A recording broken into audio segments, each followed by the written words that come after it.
मंडळी, शीतलची दुनिया या माझ्या YouTube चॅनलमध्ये तुमचे सर्वांचे स्वागत आहे। तर आता खूप ऊन पडायला लागले, आता उन्हाळा चालूच झालाय, त्यामुळे घरी केलेल्या कुठल्याही भाज्या जास्त खाऊ वाटत नाही, कारण उन्हाळ्याचं जेवण जास्त जात नसतं, त्यामुळे वेगळं काहीतरी बनवून खायचं चटकदार असं। तर आज मी तुमच्या बरोबर कोथिंबीरीच्या वड्या कशा बनवतात याची रेसिपी शेअर करणार आहे। तर ती पूर्ण तुम्ही बघा आणि त्या पद्धतीने तुमच्या घरी तुम्ही बनवून खावा, कारण तुम्ही आता माझ्या तर घरी येऊन खाऊ शकत नाही। तसेच माझ्या या चॅनलला कुणी सबस्क्राइब केलं नसेल तरी नक्की करा आणि तिथे असलेल्या बेल आयकॉनला पण क्लिक करा, जेणेकरून माझे अजून नवीन व्हिडिओ तुम्हाला बघायला भेटतील। तसेच माझ्या प्रत्येक व्हिडिओला लाईक आणि कमेंट पण करत जावा। तर चला आता आपण बनवूया कोथिंबीरीच्या वड्या। मी ह्या 2 कोथिंबीरींच्या पेंड्यांचे बुडके चिरून घेतले आहेत आणि आता ती व्यवस्थित निवडून घेणार आहे।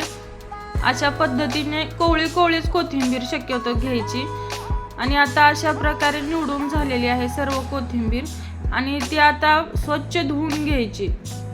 2 पाण्याने कोथिंबीर शक्यतो धुवून घ्यायची, कारण त्यामध्ये खूप अशी माती असते। आता मी ही कोथिंबीर स्वच्छ धुवून घेतली आहे आणि आता ती पूर्ण अशी बारीक चिरून घेणार आहे। जेवढी कोथिंबीर बारीक चिरेल तेवढं छान असतं कोथिंबीर वड्या बनवताना। अशा प्रकारे सर्व बारीक चिरून घ्यायची।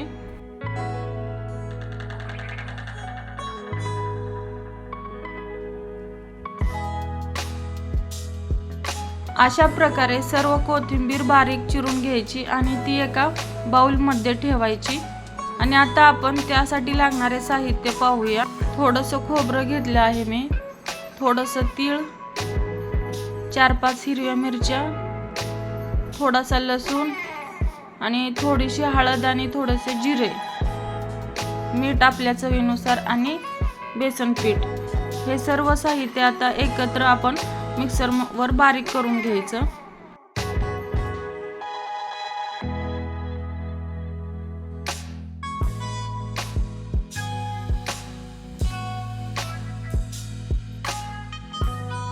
अशा प्रकारे सर्व साहित्य बारीक केल्यानंतर ते सर्व साहित्य आपण बारीक चिरलेल्या कोथिंबीर मध्ये टाकून घ्यायचे आणि ते व्यवस्थित मिक्स करून घ्यायचे।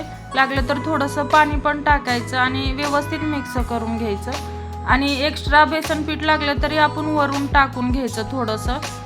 अशा प्रकारे सर्व साहित्य मिक्स करून घ्यायचं आणि शक्यतो याचे पीठ घट्टच झाले पाहिजे, पातळ झाले तर याच्या वड्या बनवता येत नाहीत। आता आपण चाळणीला सर्व तेल लावून घ्यायचं, कारण ते चाळणीला वड्या चिटकत नाहीत। अशा प्रकारे सर्व तेल लावून घ्यायचं आणि कोण कसं त्या चाळणीत पूर्ण पसरवून पण ठेवतं आणि कोण असं गोळे पण तयार करतात। असे गोळे तयार केलं ना मग आपल्याला बारीक स्लाइस पाडायला सोपं जातं शक्यतो। मी तर नेहमी असंच करते आणि कोण चाळणीत पण पसरतात। आता आपण यावरती थोडंसं पाणी गरम व्हायला ठेवायचं।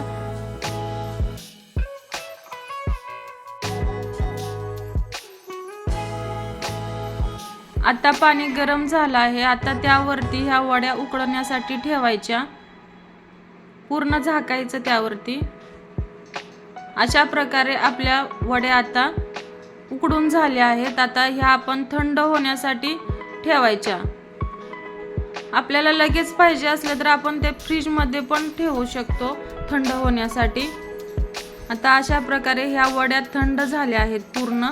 आता याच्या मी बारीक स्लाइस पाडून घेणार आहे। अशा प्रकारे सर्व वड्यांचे स्लाइस पाडून घ्यायचे आणि बारीकच शक्यतो पाडायचे, त्यामुळे व्यवस्थित तळले जातात। अशा प्रकारे स्लाइस पाडायचे आणि त्यानंतर व्यवस्थित मंद आचेवर आपण त्या तळून घेणार आहोत। तर तुम्हाला हे माझ्या कोथिंबीरीच्या वड्या कशा वाटल्या ते मला कमेंट करून नक्की सांगा आणि तुम्ही पण एकदा घरी नक्की बनवून पहा। ह्या अशा उकडून घेतलेल्या कोथिंबीरीच्या वड्या आपण फ्रीज मध्ये ठेवून सुद्धा खाऊ शकतो, कारण आपल्याला पाहिजे त्यावेळेस त्याचे स्लाइस पाडायचे आणि तळून घ्यायचे। 2 ते 3 दिवस आपण ते फ्रीज मध्ये ठेवू शकतो, त्याला काही सुद्धा होत नाहीत। उलट फ्रीजमध्ये ठेवलं ना त्या वड्या आटरून येतात, त्यामुळे अजूनच चवीला जास्त लागतात. अशा प्रकारे मग तुम्ही पण नक्की करून पहा. धन्यवाद.